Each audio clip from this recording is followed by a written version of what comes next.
We know Highguard has been out a few days. I did a video on the main channel of it playing through the game, and it was a very boring video to do, but I wanted to check out this game because it was obviously in the limelight from the get-go. Jeff Keighley, he put it in the most important slot you could say about the Game Awards, and that probably would have given that Game Awards about a 10 out of 10. Apart from that reveal, that was one of the best game shows. It was just so entertaining, so many cool games, and then they had to ruin it by putting out a trailer for a free-to-play live service game, that something we have seen many times. People saying Concord 2. Obviously, after it releasing, after I did that video, in that video, I deleted the game. Yeah, you can say I'm not really much of a live service gamer. I don't really like to play those sort of games. I did like playing Battlefield 6. My main online game is Arc Raiders. It's very unique. It came out of nowhere, and it is not looking good for Highguard at the moment. But we're going to have a look at the Steam numbers, because I said I would give it 3 weeks before this game is done. There's no way they give out a year's roadmap to a game. And the thing about Highguard is that the shooting is actually okay. Like, it's not like everything's bad in the game. Upon reflection, the gunplay is quite fun. The traversal with the horse and is quite fun, and that's kind of needed. The maps are way too big, and plus it's a 3v3. Recently, the studio added a new map to Highguard, but more importantly, it activated a 5v5. And with the rate of the player count, you can barely get 3v3, so I don't understand why you're putting out 5v5 experimental mode. Because if we look at the Steam numbers, this has absolutely fallen off a cliff. Now, it got a respectable 97,000 all-time peak. This was 6 days ago. The last I checked, it was like 15, 20,000. It is now at 6,000.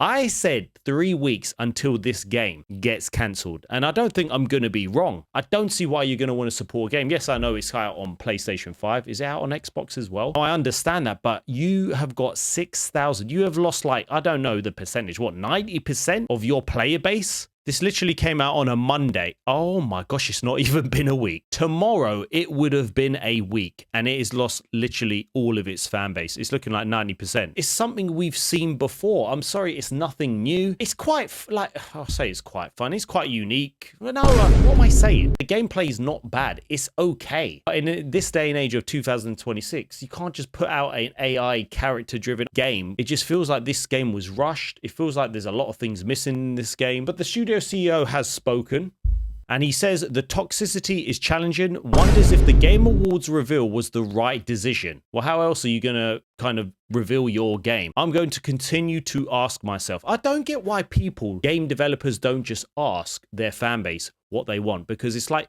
you are just catering to an audience in a market where there is so many amazing free-to-play games. We are so oversaturated. I don't understand where you're so oblivious to the fact that you can't understand that we don't want so many more live service games. You put this one out for free and nobody wants to play it. And he goes on, so he says originally planned to be shadow dropped after about 4 years in development. What a waste of 4 years. Highguard was announced as the final reveal, a converted spot usually reserved for much more high profile projects. And after some convincing from host Jeff Keighley, the free-to-play shooter from Wildlight failed on the global stage. So let's see what he says. In retrospect, Welch admitted to Bloomberg that we didn't do a great job with our trailer. We own that. It's not just the trailer though. One thing he's less sure about, however, is whether it was the right call to reveal Highguard at the Game Awards. That's an incredible fair question, and at least I asked myself quite a bit. It's one that I'm going to continue to ask myself for a period of time. If we are widely successful, I will still ask myself that, because I'm interested in the business side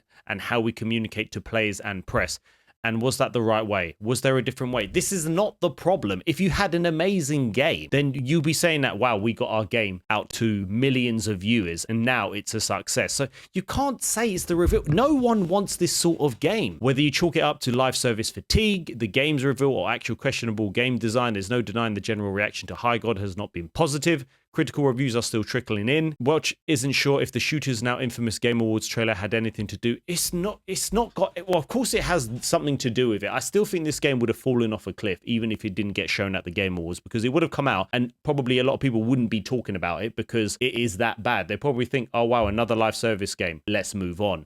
But the problem is that you did put it in the most important spot, or Jeff decided to do that, and it just highlighted how many players do not want this sort of game, especially when it feels so AI driven. So Steam reviews are mostly negative, but those are shot way up to mostly positive. Of course, if you like the game enough to play for 3 hours, you're probably a lot more likely to say positive things. But there's also an argument to be made that people who invest in time to become comfortable with Highguard's somewhat complex systems. I don't think it's that complex. I really don't. I don't know why we're making out it is. For what it's worth, I took matters into my own hands and installed the game.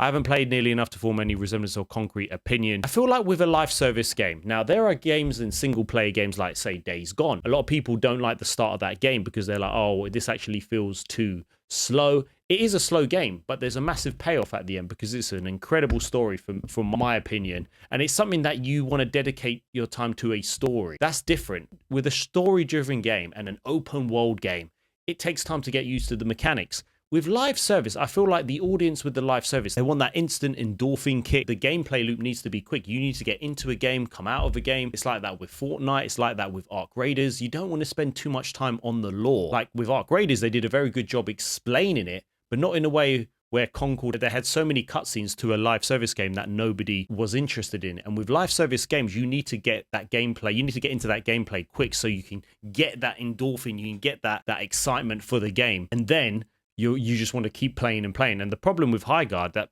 doesn't happen at all. And it's not even been out a week. I gave it another 2 weeks and they're going to shut this game down. It's just amazing to me that a company or a new company can spend millions. I don't know how much this would have cost. Who's your audience? It's as simple as that. And it's just incredible. Was the reveal at the Game Awards the right decision? Well, you got your game seen to millions of people. Isn't that what you wanted? The problem is the product is not good enough. And man, I'm so glad I deleted that so quickly because I just want to move on from that game. But with Highguard, like, I cannot believe we're at 6,000 concurrent players on Steam. For example, let's have a look at Black Myth Wukong. I'm just giving you an example. Now, a lot of people think, oh my gosh, it's falling off a cliff. It's a terrible game. Black Myth Wukong has got more than double the players playing Highguard, and that came out 6 days ago.